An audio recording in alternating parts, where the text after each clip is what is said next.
All right, so for this class or for this presentation, I will be simply talking about the compliance gaining and explaining how it works with a certain context.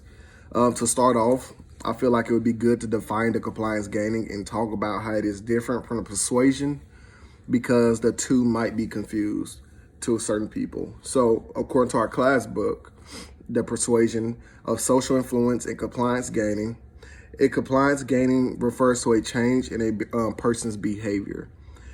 What separates it from the term persuasion? Well, it is that its goal is not to change the beliefs, attitudes, intentions, or motivations of a person. Compliance gaining is sort of like a mother telling her child to do something. She does not care if the child does not want to do it or how they feel about it. She just wants them to get it done. An example of this would be when a mother asks her child to go brush their teeth or put on their shoes. This child may not like this, but the mother's not trying to change their feelings or attitude towards brushing their teeth. She just expects them to do it automatically. So, how does someone use compliance gaining? Gerald Marwell, I think I pronounced that right. If not, I'm sorry. So with David Schmidt. So Gerald Morrow and David Schmidt are two sociologists, psychologists, who determine 16 tactics that could be used in compliance gaining. However, it is important to understand that not all tactics work well in situations. So you must choose wisely when trying to influence someone when compliance gaining. So to keep from having to list all 16, I will list the 5 basic categories of compliance gaining strategies. They are rewarding activities, punishing activities, expertise,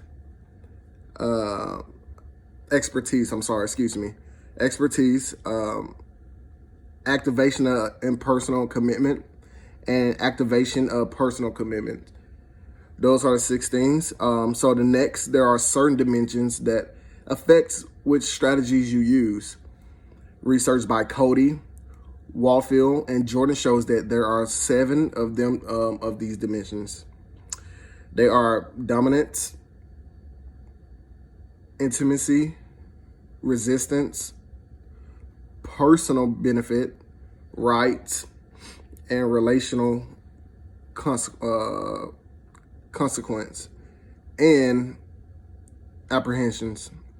So first, we need to figure out which dimensions we are in before we can choose a compliance gaining strategy to use. So this brings me to the discussion of how certain social movements use compliance gaining to their own advantage. To be more specific, I would talk about the pro-life and pro-choice movements that seem to be sweeping the nations at this time. If someone were to say that they had never heard of The Rock, because everywhere you look, you would see or hear or talk about the pro-life and pro-choice. It is on the news, on social media, or on our phones, on the radio, and it was a huge part of the presidential election that took place. It seems like if something has split the nation, and it has a major influence on the upcoming generation. So whether you believe pro-life or pro-choice, your opinion can make or break of your friendships and how people see you as well. So how exactly would someone who is pro-life or pro-choice use compliance gaining? So we would need to look at the compliance gaining is used with strangers. According to Marwell and Schmidt, someone trying to, bless me, sorry about that. Someone trying to get a stranger to do something they want to use are either the non-interpersonal short-term consequence approach or the non-interpersonal long-term consequence approach. I feel like someone who is trying to get someone to act accordant with the pro-life would want the consequence to be long-term instead of short-term, if that makes sense.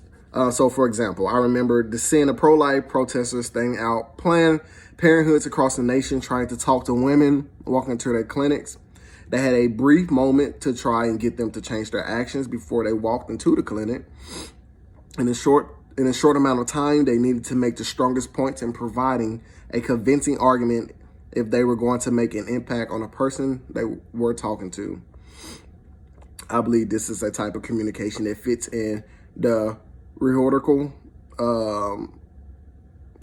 design logic, which is the type of belief about communications. A person with logic believes that communication's purpose is to negotiate character, attitude, and self and situation as well.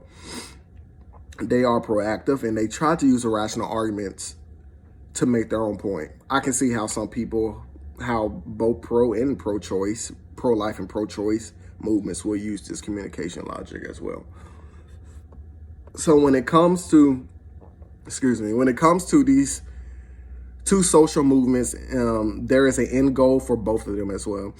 Pro-life celebrates life and the fact of choose not to have abortions and considering, and I'm trying to speed up before I run out of time, that you will be able to celebrate the life of a baby, which is God's creation.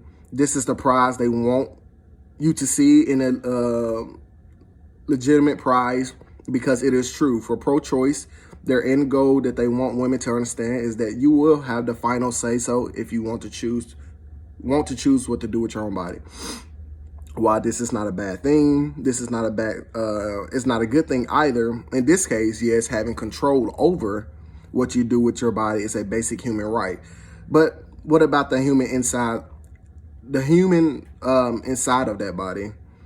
It is a basic human right. Anyways, but both movements use a sort of end goal or prize to get the attentions of those who are trying to influence, which is another strategy as well. So another strategy used by these two social movements could be the use of positive expertise. Both movements will try to make them seem like they know what's best for this person, that they are influencing, and that they are trying to make them seem like complying with benefits with the person. On the other hand, they may use negative expertise to show how they could negativity affected if they are not listening or what they have to say. Another strategy in generating more obligations, while this may have negative aspect to it. I know it is used when in the pro-life movements because not all people who are pro-life exemplify in the best way. Sometimes they may accuse women of being immoral if they choose to have an abortion, even if we know that it's the truth. If we know the truth and we know abortions are not right, we are not supposed to hand down judgments or belittle people. While they may think that they are doing the right thing, they are potentially hurting the women they talk to or pushing them further away by chastising them.